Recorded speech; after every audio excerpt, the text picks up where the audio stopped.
नमस्कार, तब क्या होगा में आप सबका स्वागत है। मैं हूं पल्लवी नागपाल जयरथ। आपने जिंदगी भर अपने खून पसीने की मेहनत से पाई पाई करके संपत्ति बनाई, घर, जमीन, फिक्स डिपॉजिट, म्यूचुअल फंड। लेकिन अगर आपने एस्टेट प्लानिंग नहीं की तो आपके जाने के बाद ये सब संपत्ति एक विवाद बन सकती है। जी हाँ, क्या एस्टेट प्लानिंग की जो है वो सिर्फ अमीरों की जरूरत है या फिर हर परिवार को इसकी जरूरत पड़ती है?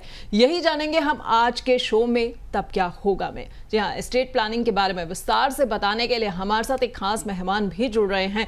हमारे साथ next gen estate planning solutions के founder director doctor Deepak Jain जुड़ रहे हैं। दीपक जी, आपको बहुत बहुत स्वागत है। धन्यवाद। तो दीपक जी के साथ चर्चा करेंगे, लेकिन उससे पहले हम ये देखते हैं कि आगरा के राकेश वर्मा ने जब वसीयत नहीं बनाई तो उनकी संपत्ति को लेकर आखिरकार कैसे विवाद हुआ। आगरा के व्यापारी राकेश वर्मा ने वसीयत नहीं बनाई थी। ऐसे में उनके निधन के बाद 3 बच्चों में संपत्ति को लेकर विवाद शुरू हो गया। एफडी के नॉमिनी छोटे बेटे थे, लेकिन बड़ा बेटा दावा कर रहा था कि वो कानूनी वारिस है। मामला कोर्ट तक पहुंचा और सालों तक निवेश फंसा रहा। कोर्ट कचहरी के चक्कर में पानी की तरह पैसा खर्च हुआ। अगर राकेश ने एस्टेट प्लानिंग की होती तो परिवार का ये विवाद टल सकता था। तो देखा आपने, राकेश ने एस्टेट प्लानिंग नहीं की इसलिए ये विवाद हुआ। आपके साथ ऐसा ना हो इसलिए हम आज की ये खास पेशकश लेकर आए हैं। तो दीपक जी हमारे साथ जुड़े हुए हैं। दीपक सर, सबसे पहले मेरा सवाल है, एस्टेट प्लानिंग जिसकी हम यहाँ पर बात कर रहे हैं वो क्या है, क्यों ज़रूरी है? और हमने ये भी देखा अभी कहानी में कि भाई एस्टेट प्लानिंग से लोग जो है वो दूर भागते रहते हैं। तो ऐसा क्यों होता है, लोग क्यों दूर भागते हैं? तो अगर आप एक कानूनी रूप से ये तय करते हैं कि मेरे बाद मेरी संपत्ति का बंटवारा कैसे होगा, उस प्लानिंग को एस्टेट प्लानिंग कहते हैं। अब आपका दूसरा क्वेश्चन है कि लोग ये क्यों नहीं करते और क्यों दूर भागते।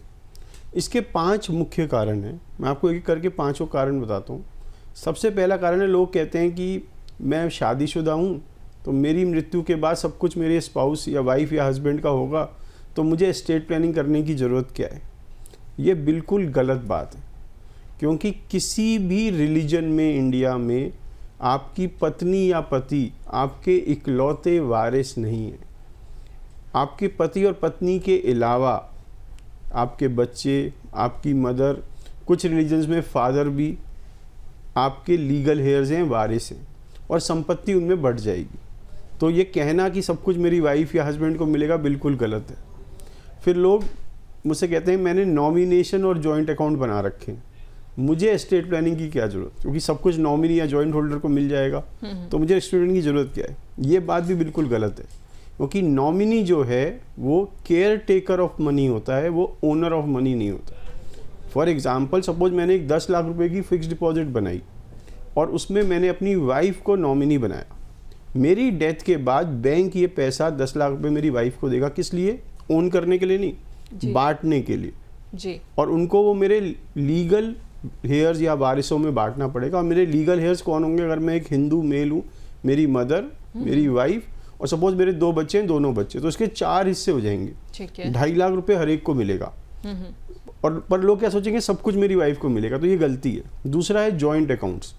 हम में से बहुत सारे लोगों ने जॉइंट अकाउंट्स खोले हुए हैं, आइदर और सर्वाइवर बेसिस पे। उसमें भी हम लोग सोचते हैं कि जब एक की डेथ होती है तो सर्वाइवर ओनर बन जाता है। ये भी बिल्कुल गलत है, क्योंकि लॉ कहता है अगर एक प्रॉपर्टी जॉइंटली ओन्ड है तो वो इक्वली ओन्ड है। अगर ये 10 लाख की फिक्स डिपॉजिट है, इसमें फर्स्ट होल्डर मैं हूँ, सेकंड होल्डर मेरी वाइफ है, मेरी डेथ के बाद या पहले दोनों ही सूरतों में 5 लाख इसमें मेरा है, 5 लाख मेरी वाइफ का है। मेरी डेथ के बाद मेरी वाइफ को मेरे 5 लाख रुपए मेरे लीगल हेयर्स में बांटने होंगे। तो ये बात बिल्कुल कहनी गलत है कि जॉइंट अकाउंट में सर्वाइवर ओनर बन जाता है।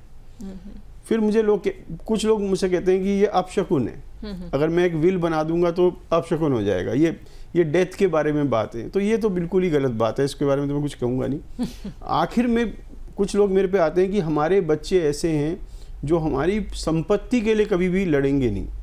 तो उनको एक मिसकंसेप्शन है कि उन्होंने बड़े अच्छे से अपने बच्चों की परवरिश करी है, उनको ऐसे संस्कार दिए हैं कि वो मेरी मृत्यु के बाद कभी नहीं लड़ेंगे। तो ऐसे पेरेंट्स से मैं क्वेश्चन पूछता हूँ, शायद मैंने पिछले एपिसोड में भी पूछा होगा, कि जब आपके बच्चे छोटे थे और आप उनके लिए खिलौने लेके आए, क्या वो उन खिलौनों के लिए लड़े जो आप लेके आए? बिल्कुल। और जिन बच्चों से आपके जीते जी अपने खिलौने नहीं बांटे गए, आपको लगता है आपकी मृत्यु के बाद वो आपकी संपत्ति बांट लेंगे? जी। जब आप नहीं हो और अब उनका एक लाइफ पार्टनर भी इन्वॉल्व है उनके साथ जो इस संपत्ति में इंटरेस्टेड है, तो हमें अपनी संपत्ति को लेकर ये एज्यूम नहीं करना चाहिए कि सब कुछ सही होगा। हमें एज्यूम करने की जगह आज ही एक फैसला जरूर या एक एग्रीमेंट क्रिएट करना चाहिए फैमिली के अंदर कि मेरे बाद मेरी संपत्ति ऐसे बटेगी। अगर किसी को इसमें कोई सुझाव देना है तो मुझे दें, राइट? तो उसकी एक्सेप्टेंस है ना, वो आज क्रिएट करें। ये कुछ कारण है जिसकी वजह से लोग एस्टेट प्लानिंग नहीं करते। फिर लोग सोचते हैं ये बहुत टाइम कंज्यूमिंग काम है, इसमें बहुत पैसा लगता है, इसमें इसलिए बड़ा कॉम्प्लिकेटेड है। और ये तीनों बातें बिल्कुल गलत है। ये बड़ा आसान काम है, ज़्यादा कॉम्प्लिकेशन नहीं, और पैसा बहुत कम लगता है। पर आप जितना समय उस संपत्ति को बनाने में लगा रहे हैं, क्या आप उतना समय या कुछ पार्ट उसका उसे सुरक्षित करने और पास ऑन करने के लिए लगा रहे हैं? वो क्वेश्चन हर एक व्यक्ति को अपने आप से पूछना चाहिए। बिल्कुल। तो ये सवाल जो है आपको सबको अपने आप से पूछना चाहिए कि भाई जितना आप वक्त जो है संपत्ति बनाने में लगा रहे हैं, उसे बांटने के लिए आपने उसका 1% वक्त भी लगाया है, नहीं लगाया, ये ज़रूरी काम है।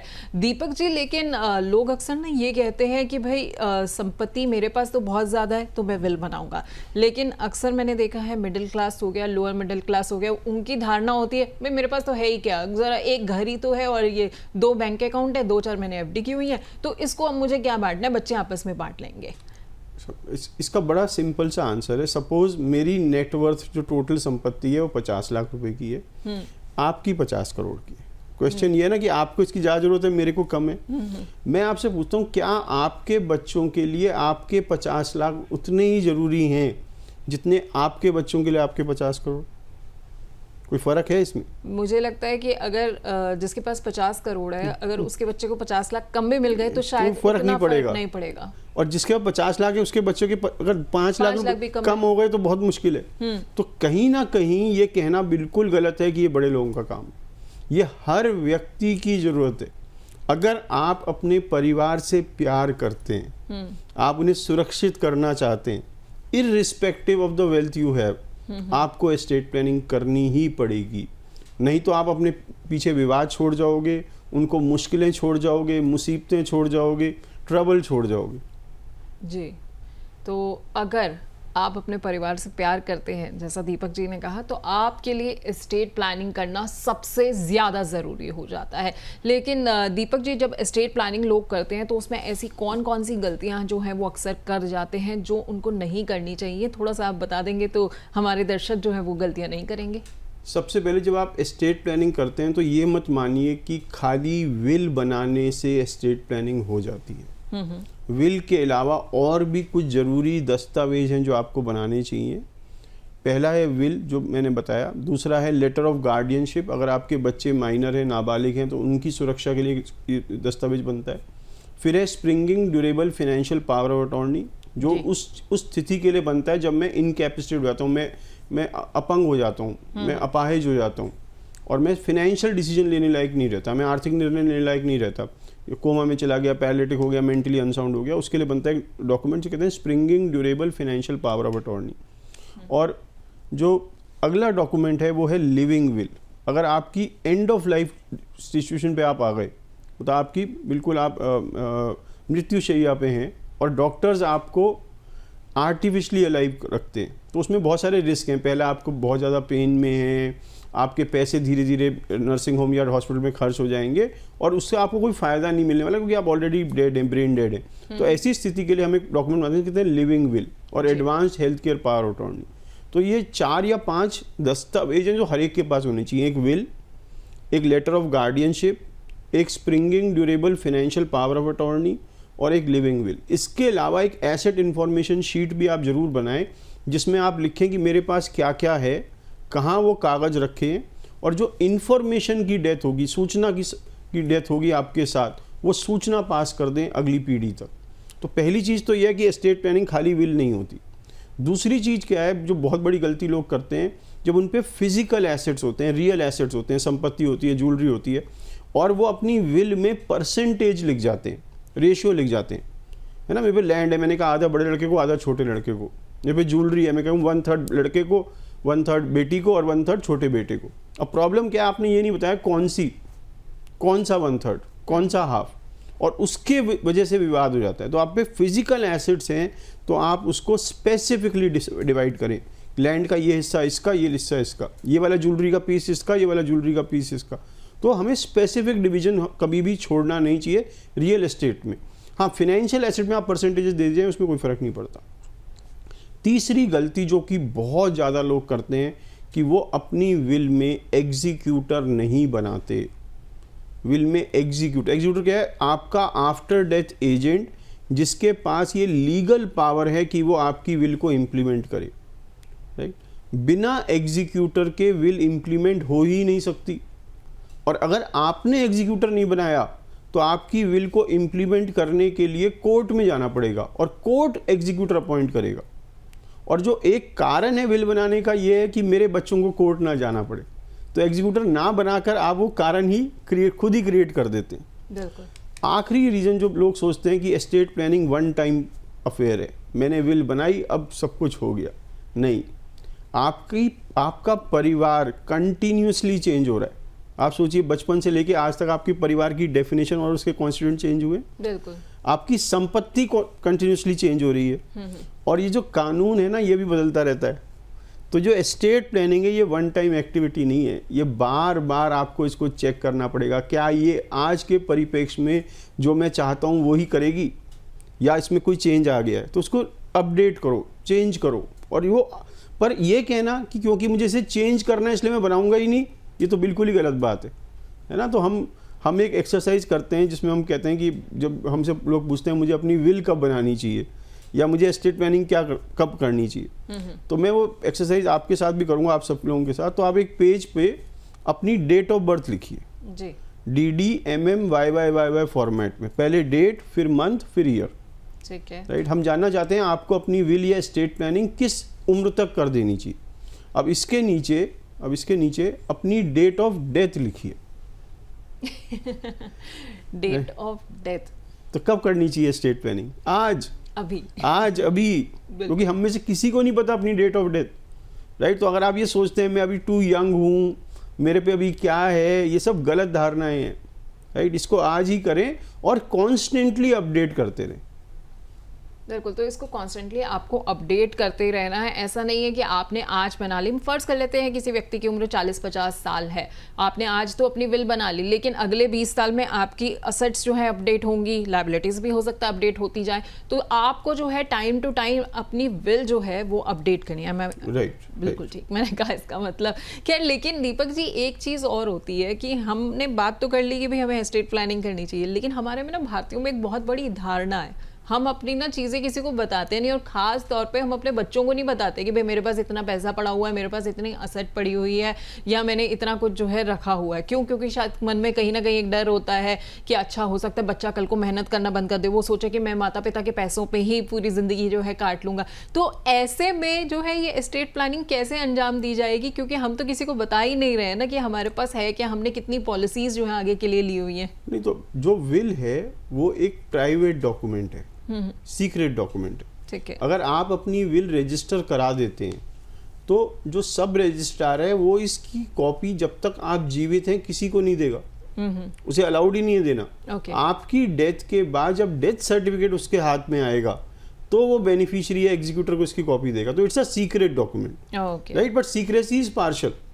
आपकी डेथ तक सीक्रेट है, डेथ के बाद पब्लिक हो गया, राइट। तो वो एक प्रॉब्लम है, क्योंकि विल के अंदर दो चीज़ें जो शायद आप दुनिया को नहीं बताना चाहोगे। क्या? डिटेल्स ऑफ योर एसेट्स, आप में क्या क्या संपत्ति है, और दूसरा डिटेल्स ऑफ योर रिलेशनशिप, आपका किससे क्या क्या रिश्ता है। दोनों पब्लिक हो जाते हैं विल के अंदर जी, राइट। पर इसके एक और चीज बनती है, प्राइवेट फैमिली ट्रस्ट, वो सीक्रेट रखी जा सकती है क्योंकि उसको पब्लिक उसे प्रोबेट कराना या कोर्ट से इम्प्लीमेंट कराना जरूरी नहीं होता, तो इस वजह से वो सीक्रेट रह सकती है आखिर तक। पर मैम जो आपने एक बात करी ना कि मेरे बच्चों को पता चल जाएगा मेरे पे कितने पैसे हैं, तो शायद मैं इस वजह से उनको नहीं बताना चाहता, या तो उसके तरीके होते हैं एस्टेट प्लानिंग में, जिससे कि आप पे वो संपत्ति होने के बावजूद आप उन्हें मोटिवेट करें। तो मैं आपको एक तरीका बताता हूँ, हम इसे कहते हैं matching trust. Private family trust में एक ट्रस्ट बनती है, इसे कहते हैं मैचिंग ट्रस्ट। अब ये मैचिंग ट्रस्ट क्या होती है? मैचिंग ट्रस्ट में पेरेंट्स क्या करते हैं, एक ट्रस्ट बनाते हैं जिसमें वो खुद सेटलर बनते हैं। सेटलर मतलब जिसने ट्रस्ट बनाई, खुद ही ट्रस्टी हैं parents, husband and wife. Okay. और वो अपने बच्चों को इसमें बेनिफिशियरी बना देते हैं अपनी मृत्यु के बाद। पहले पेरेंट्स हैं, अपनी मृत्यु के बाद बच्चे बेनिफिशियरी बन गए। ठीक है। अब इसमें उन्होंने एक क्लॉज डाला अपनी मृत्यु के बाद कि मेरे बच्चे का जो सर्वाइवल एक्सपेंस है, जिंदा रहने का एक्सपेंस है, वो तो गारंटीड है। सपोज मेरे बच्चे को महीने के 80,000 रुपये चाहिए होते हैं टू सर्वाइव, ठीक तो है। 80,000 रुपये की तो मैं गारंटी दे जाता हूँ, जिंदगी भर मिलती रहेगी। 80,000 रुपये की गारंटी देने का सबसे बड़ा तरीका क्या है, उसमें ट्रस्ट में लिख दो कि 10 ग्राम गोल्ड के बराबर के पैसे हर महीने इसको मिलते रहेंगे। गोल्ड का प्राइस इन्फ्लेशन के हिसाब से एडजस्ट होता रहेगा, तो उसके पैसे बढ़ते रहेंगे जैसे जैसे टाइम बढ़ता रहेगा। ठीक है। अब इस 80,000 के ऊपर अगर उसे कुछ कमाना है या ट्रस्ट से चाहिए, तो उसके लिए उसे कुछ करना होगा। क्या करना होगा, साल के एंड में उसको अपनी ITR ट्रस्टी को दिखानी पड़ेगी ओके। कि मैंने अपनी मेहनत से कितना कमाया। अच्छा। जितना उसने अपनी मेहनत से कमाया उतना ही ट्रस्ट से उसे एक्स्ट्रा मिल जाएगा। ठीक है। तो इसे कहते हैं मैचिंग ट्रस्ट। तो अगर वो मेहनत करेगा तो ज़्यादा पैसे मिलेंगे, मेहनत नहीं करेगा तो पैसे कम हो जाएंगे, क्योंकि उसे खाली खर्चे के पैसे मिलेंगे। तो अब आप मोटिवेट कर रहे हो, तो मैं ये कहता हूँ बार बार आप दिमाग लगाएं, आप सोचें कि मुझे कुछ करके जाना है। रास्ता हर चीज़ का है, रास्ता हर चीज़ का है। तो सोचिए आप, आपकी जितनी भ्रांतियां हैं ना कि एस्टेट प्लानिंग नहीं करने की, मैं उन सब भ्रांतियों के आंसर आपको दे सकता हूँ, तरीके बता सकता हूँ कि हाँ ऐसे करेंगे तो ये चीज़ आपकी प्रॉब्लम सॉल्व हो जाएगी। तो अगर आप हमारा ये शो पूरा ध्यान से देखेंगे ना, तो अब तक आपके मन में जितनी भ्रांतियां थी ना कि भाई एस्टेट प्लानिंग में कैसे करूं, क्या ना करूं, क्या करूं, वो सब आपकी भ्रांतियां दूर हो जाएंगी। खैर, इस बीच में अगर आप दीपक जी से अपने कुछ सवाल पूछना चाहते हैं, आपकी भी अगर कोई कंफ्यूजन है, तो आप बहुत आसान तरीके से जो है अपने सवाल हम तक पहुंचा सकते हैं। हम आपके सवालों को अपने शो में शामिल करेंगे।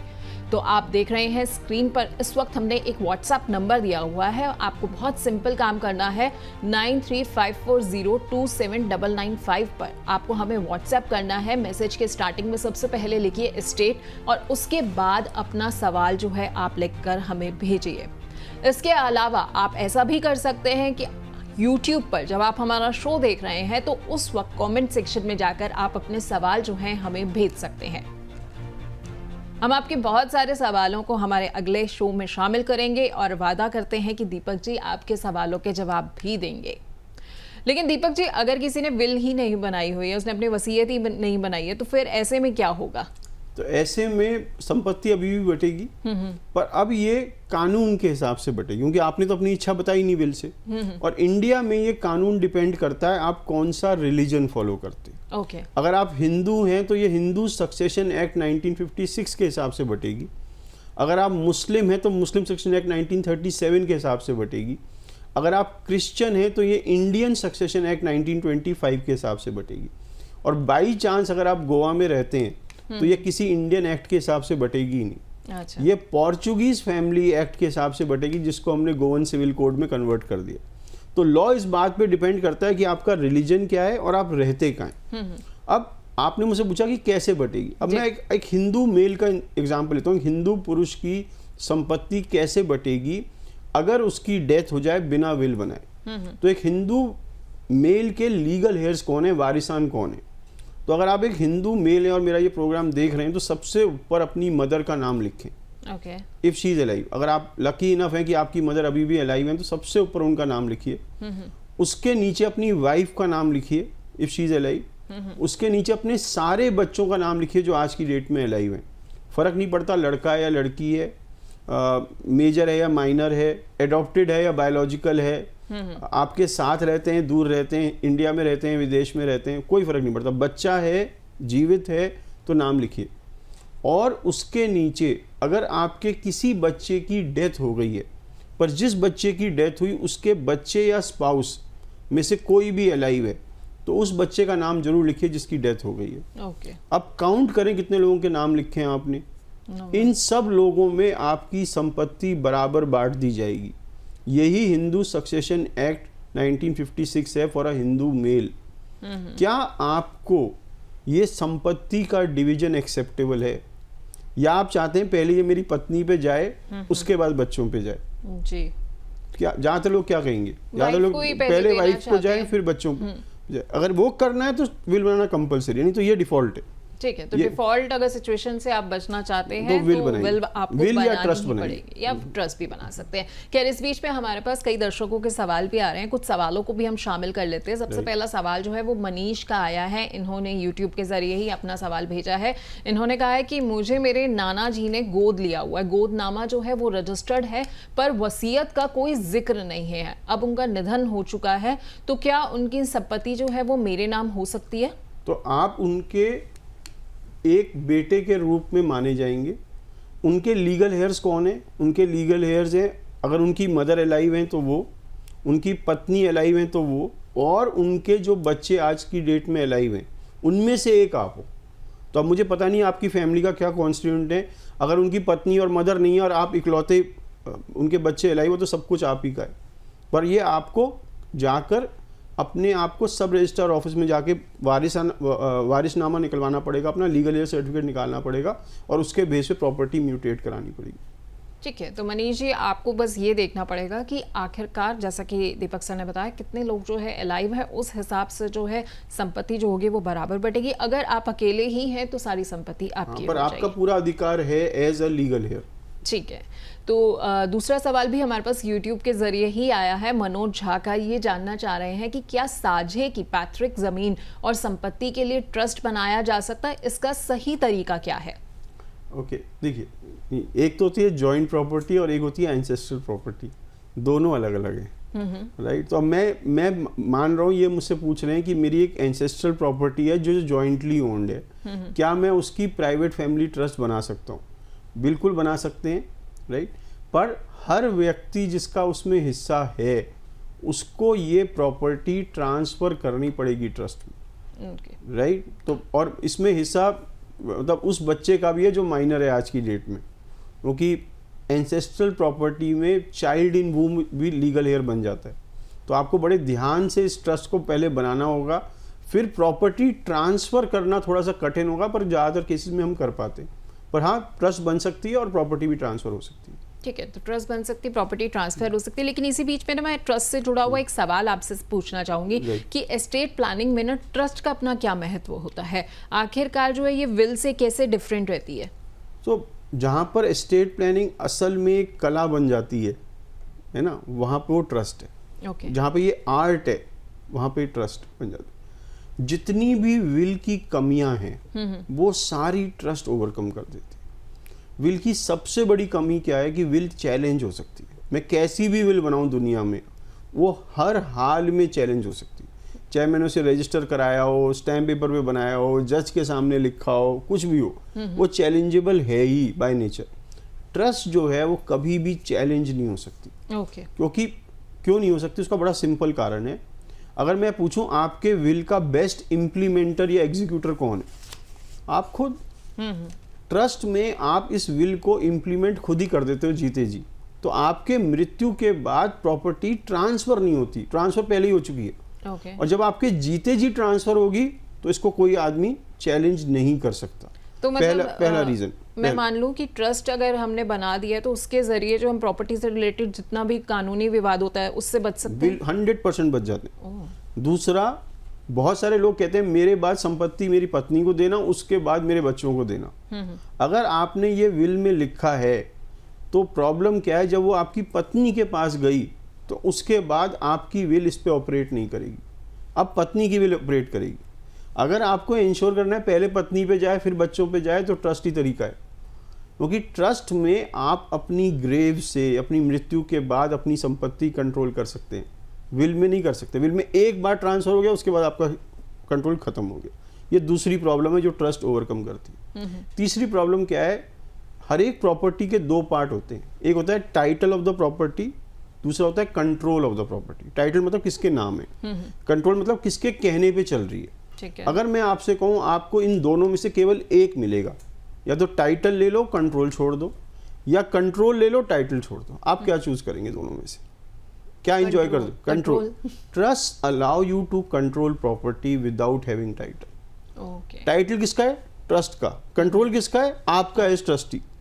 और जो टाइटल है ना, यही रिस्क है, क्योंकि कोई चीज आपके नाम है तो आपकी गलतियों से या आपकी देनदारी से उसको लिया जा सकता है। अगर ये आपके नाम ही नहीं है तो कैसे लेंगे?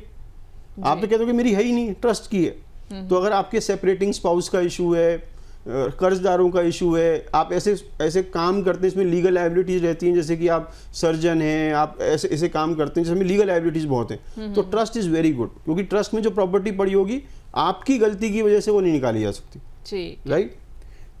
आखिरी जो सबसे 2-3 और कारण है, चलिए मैं वो बताता हूँ। एक और कारण है, अगर आप ये सुनिश्चित करना चाहते हैं कि मेरे बाद मेरे बच्चे मेरी संपत्ति को ऐसे इस्तेमाल करें और ऐसे इस्तेमाल ना करें, जी, जैसे मैं कहूँ कि हर महीने तुम्हें इतने पैसे मिलेंगे, पर अगर तुम्हारी प्रॉब्लम कुछ हो गई, मेडिकल प्रॉब्लम हो गई या तुम्हारी कोई पढ़ाई के पैसे हो गए, उनके पैसे मिलेंगे, बाकी किसी चीज़ के पैसे नहीं मिलेंगे। राइट। मैं वो सुनिश्चित कर सकता हूँ ट्रस्ट में, विल में नहीं। विल में तो जिसको दे दिया उसके हाथ में वो कुछ भी करे, आपका कंट्रोल खत्म। ओके, तो मैं बार बार एक चीज़ कहता हूँ, sometimes you have to save your property for your children from your children also. नहीं है तो है ना, कई बार बिल्कुल, बहुत सारे लोग करना चाहेंगे, वो ट्रस्ट में ही पॉसिबल है, वो ट्रस्ट में ही पॉसिबल है, वो विल से पॉसिबल है ही नहीं। फिर हमारे पास कुछ पेरेंट्स जैसे आते हैं इनके बच्चे बाहर विदेश में सेटल्ड है। अब इसमें प्रॉब्लम क्या है कि विदेशों में एक डेथ टैक्स होता है, एस्टेट टैक्स या इनहेरिटेंस टैक्स। ओके, इस टैक्स की वजह से जब आपकी संपत्ति आपके बच्चे पे जाती है जो विदेशी सिटीजन है या विदेश में रह रहा है, उसकी वहाँ की गवर्नमेंट 40% उस पर प्रॉपर्टी को ले लेती है एज टैक्स।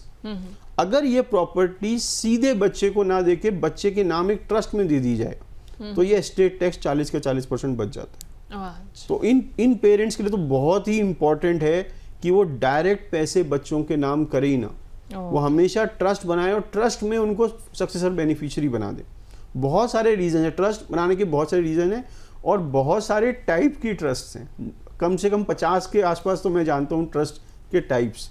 राइट। और ये हर एक टाइप अलग अलग पर्पस के लिए है, तो ट्रस्ट में हमें कई एपिसोड भी करेंगे तो वो कम रहेगा। मैं आगे यही कहने लगी थी, मुझे लगता है कि टैक्स ट्रस्ट के लिए जो है हमें एक पूरे अलग से कुछ एक सीरीज जो है प्लान करनी पड़ेगी। ठीक है, हम जरूर करेंगे। अच्छा, एक चीज मैं और समझना चाहती हूँ, जब हम विल का जिक्र करते हैं ना, एक शब्द बहुत अक्सर सुनने में आता है, प्रोबेट। इसका क्या मतलब है, कहाँ पर जो है आखिरकार इसका इस्तेमाल होता है? तो पहले मैं इंग्लिश में बताऊँ। After death certification of the will buy a competent court is called a probate. जब आपकी मृत्यु के बाद एक कोर्ट आपकी विल को सर्टिफाई कर देता है कि ये बिल्कुल करेक्ट है, और जो एग्जीक्यूटर मैंने बताया था उसको पावर दे देता है कि अब इस विल को इम्प्लीमेंट कर दो। इस प्रोसेस को प्रोबेट कहते हैं।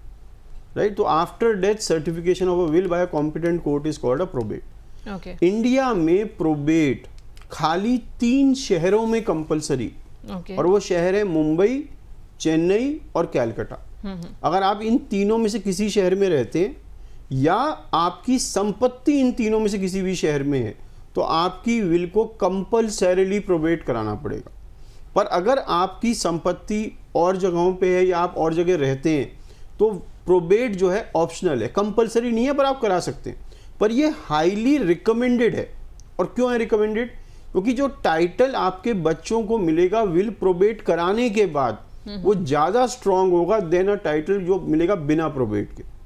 तो कल को सपोज आपने अपना घर अपने एक बेटे के नाम कर दिया विल से, और ये इन तीनों शहरों में नहीं रहता था, इस वजह से ये उसके नाम ट्रांसफर हो गया बिना प्रोबेट, और ये बच्चा इस घर को बेचने गया, तो जो बायर है ना उसके मन में डर रहेगा, यार ये विल का ना कोई और चैलेंजर ना आ जाए। ओके। क्योंकि सर्टिफाई तो हुई नहीं कोर्ट से। तो अगर ये बच्चा प्रोबेट करा लेता और फिर कराता अपने नाम, तो अब टाइटल स्ट्रांग है, बायर को बड़ी पक्का पता है कि अब तो कोर्ट ने भी हाँ कर रखे है, बिल्कुल विल परफेक्ट है और यही मालिक है। तो प्रोबेट हाईली रिकमेंडेड है, पर प्रोबेट में टाइम लगता है जी, पैसे खर्च होते हैं। अगर आप प्रोबेट से बचना चाहते हैं या बचाना चाहते हैं अपने बच्चों को, तो ट्रस्ट तरीका है। ट्रस्ट में आपकी जीते जी ट्रांसफर हो जाएगा, मृत्यु के बाद ट्रांसफर ही नहीं होनी, तो प्रोबेट का मतलब क्या है? ठीक है, तो कहीं ना कहीं ट्रस्ट जो है वो बहुत एक अच्छा जो है हमें सोल्यूशन हर प्रॉब्लम का दिख रहा है। लेकिन आज के अगर मैं वक्त की बात करूं, तो आज के समय में ना हमारे पास डिजिटल असेट्स भी बहुत सारी हैं, जैसे कि लोगों के पास क्रिप्टो करेंसी होती है, या फिर हमारे डिजिटल एसेट में हमारी अपने पूरे फुटप्रिंट्स रहते हैं, जैसे कि हमने इंस्टा अकाउंट बनाया, उसमें बहुत सारे फॉलोअर्स हो गए, या फिर हमारे ईमेल्स वगैरह होते हैं जिसमें बहुत सारे डॉक्यूमेंट्स वगैरह पड़े होते हैं। तो इसकी प्लानिंग हमें कैसे करनी चाहिए? हर एक जो डिजिटल एसेट है उसके कुछ रूल्स हैं जो कि वो प्लेटफॉर्म तय करता है, राइट। जैसे फेसबुक का अपना रूल है, मेटा का अपना रूल है, इंस्टा में अलग रूल है और फेसबुक का अलग रूल है।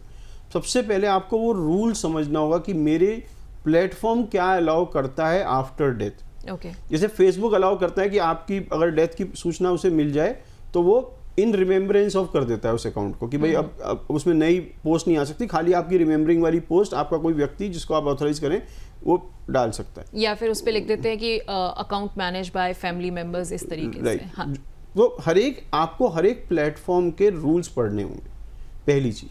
पर दूसरी चीज बड़ी इंपॉर्टेंट है, आप अपने डिजिटल एसेट्स को अपने विल से ट्रांसफर कर सकते हो। ओके। तो मेरा यूट्यूब चैनल है, मैं लिख सकता हूँ मेरे बाद इसका जो ओनरशिप है मैं इसको देके जा रहा हूँ। मेरा इंस्टाग्राम अकाउंट है, मैं उसको विल कर सकता हूँ। मेरा जो मोबाइल फोन नंबर है मैं उसको विल कर सकता हूँ। तो ये सब डिजिटल एसेट विलेबल हैं और इसका एक सेक्शन जरूर होना चाहिए आपकी विल के अंदर कि ये मेरे डिजिटल एसेट्स हैं और ये एसेट मैं इस व्यक्ति को देके जाता हूँ अपनी मृत्यु के बाद, क्योंकि धीरे धीरे आपकी वेल्थ डिजिटल होती जा रही है जी। तो इसलिए डिजिटल वेल्थ बहुत इंपॉर्टेंट वेल्थ पार्ट का वेल्थ। बिल्कुल। तो यानी कि अगर आप विल बना रहे हैं तो आपको अपनी डिजिटल असेट्स को नहीं भूलना है, बल्कि विल के अंदर फिजिकल असेट्स के साथ साथ जो है आपको एक सेक्शन डिजिटल असेट्स का अलग से बनाना है और वहाँ पे सारी चीज़ें जो हैं आपको लिखनी है, चाहे वो आपका ईमेल आईडी हो, मोबाइल नंबर जैसा कि दीपक जी ने बताया था, उसके अलावा आपके इंस्टाग्राम अकाउंट भी हो सकता है, फेसबुक अकाउंट भी हो सकता है जिसमें लाखों करोड़ फॉलोअर्स भी हो सकते हैं। खैर दीपक जी, अब मैं एक छोटी सी चीज़ आपके साथ करना चाहती हूँ। मैं चाहती हूँ कि हम ना एक रैपिड फायर राउंड करते हैं, छोटा सा। मैं आई आस्क यू कुछ क्वेश्चंस छोटे छोटे से और आपको मैं दो ऑप्शन या तीन ऑप्शंस देती जाऊंगी, आपको बस जो है जवाब देना, ताकि हमारे व्यूअर्स को बहुत आसानी हो जाएगी जब वो ये पूरा एपिसोड देख रहे होंगे, उसके बाद चुनने में भाई उन्हें आगे जाके क्या करना है। ठीक है। तो मेरा सबसे पहला सवाल है, विल या फिर ट्रस्ट, एस्टेट प्लानिंग के लिए किसे चुनना चाहिए? ट्रस्ट को चुनना चाहिए, पर विल बनानी चाहिए ट्रस्ट के फेवर में। तो मैं दोनों को चुनूंगा एक साथ। ठीक है। एस्टेट प्लानिंग जरूरी है या फिर लग्जरी है? कंपलसरी है, जरूरी है हर व्यक्ति के लिए। अगर आप मेजर हैं, मतलब आप वयस्क हैं और आपके पास संपत्ति है, तो एस्टेट प्लानिंग उसी दिन कर दीजिए। अच्छा, और बच्चों को प्लानिंग के बारे में बताना चाहिए, हाँ या नहीं? हमेशा बताना चाहिए, हमेशा बताना चाहिए। मुझे आज तक कोई रीजन नहीं मिला नया बताने का। ठीक है। मेरा अगला सवाल है कि प्रोबेट, जिसके बारे में हम बात भी कर रहे थे, लीगल प्रोसेस है या फिर लीगल ट्रैप है? लीगल प्रोसेस है, पर हमें इस ट्रैप से बचना चाहिए और ट्रस्ट बनाकर पहले ही ट्रांसफर कर देनी चाहिए, जिससे कि प्रोबेट की जरूरत ना पड़े। ठीक है। और ट्रस्ट बनवाना खर्चा ज्यादा है या फायदा ज्यादा है? फायदा ज्यादा है हर स्थिति में। और किसकी प्लानिंग पहले होनी चाहिए, पति की या फिर पत्नी की? मतलब दोनों में से किसको आखिरकार अपनी एस्टेट प्लानिंग पहले करनी चाहिए? दोनों को एक साथ करनी चाहिए। जॉइंट विल बनाओ, जॉइंट ट्रस्ट बनाओ। ठीक है। कौन पहले जाएगा किसी को नहीं पता। ये इंपॉर्टेंट पॉइंट है, याद रखिएगा। फैमिली में झगड़े जो होते हैं ज्यादा होते हैं, प्लानिंग से पहले ये झगड़े ज्यादा होते हैं या प्लानिंग के बाद आपने क्या देखा है ज्यादा होते हैं? प्लानिंग के बिना झगड़े ज्यादा होते हैं। मैं इसमें जरा सा आपको एक बात बताता हूँ। इंडियन जो बच्चे हैं ना, मैं दुनिया में बहुत सारी कंट्रीज के लोगों से मिलता हूँ, इंडियन बच्चों से बढ़िया बच्चे हैं ही नहीं दुनिया में कोई। अगर पेरेंट्स अपने मुंह से कुछ कहते हैं ना, वो बहुत सारे बच्चों के लिए लक्ष्मण रेखा होती है, पर आप वो लक्ष्मण रेखा नहीं खींचते। आप बिना वो लक्ष्मण रेखा खींचे चले जाते हैं और उन्हें किसी और से पता चलता है। अगर उन्हें किसी और से पता चलता है तो चांसेस लड़ाई के बहुत ज़्यादा हैं। ठीक है। और डिजिटल असेट्स, जिसका अभी हम बात भी कर रहे थे, पूरी चर्चा की है, ये एक सीरियस मैटर है या फिर साइड मैटर है? बिल्कुल सीरियस मैटर है, बिल्कुल सीरियस मैटर है।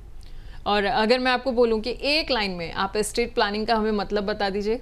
अगर आप चाहते हैं कि आपके बाद आपकी संपत्ति उसी को मिले जिसको आप देना चाहें, उसी तरह मिले जिस तरह देना चाहें, उसी समय मिले जिस समय आप देना चाहें, और उसी को मिले जिसको आप देना चाहें, तो आप एस्टेट प्लानिंग कर दीजिए। ठीक है। और सबसे अहम सवाल, अगर आप खुद प्लानिंग ना करें और बच्चों में झगड़ा हो जाए तब क्या होगा? आप जिम्मेवार होंगे। तो देखा आपने कि आप जिम्मेदार होंगे। लेकिन दीपक जी, बहुत मजा आया मुझे इस पूरे रैपिड फायर में, क्योंकि हमें जो है वन वर्ड में सिंपल सारी चीजें जो है क्लियर हो गई हैं। तो बहुत बहुत शुक्रिया दीपक जी, आप हमारे साथ आए, आप जुड़े, आपने बहुत अच्छे से जो है आज हमें ये समझाया है कि एस्टेट प्लानिंग क्यों जरूरी हो जाती है, ट्रस्ट का कितना रोल जो है वो अहम हो जाता है। और अब जैसा कि आपने वादा किया, अब हम बहुत सारे एपिसोड्स ट्रस्ट पे भी आगे जाके प्लान करेंगे। बहुत बहुत शुक्रिया। तो एस्टेट प्लानिंग न केवल संपत्ति का ट्रांसफर करती है बल्कि पारिवारिक शांति और वित्तीय अनुशासन को भी बनाए रखती है। चाहे आपकी संपत्ति कम हो या फिर ज्यादा, एक स्पष्ट योजना आपके अपनों को विवाद और परेशानी से बचा सकती है। एस्टेट प्लानिंग का कोई ऑप्शन नहीं है, ये एक बहुत बड़ी जिम्मेदारी है। आज ही शुरुआत करें। जरूरत हो तो एक्सपर्ट से सलाह लें। फिर मिलेंगे एक और जरूरी एपिसोड के साथ अगले हफ्ते। तब तक बहुत बहुत आप अपना ध्यान रखिए, और अगर अब तक आपने एस्टेट प्लानिंग नहीं की है तो एक बार सलाह लेकर जो है इसकी शुरुआत कर दीजिए।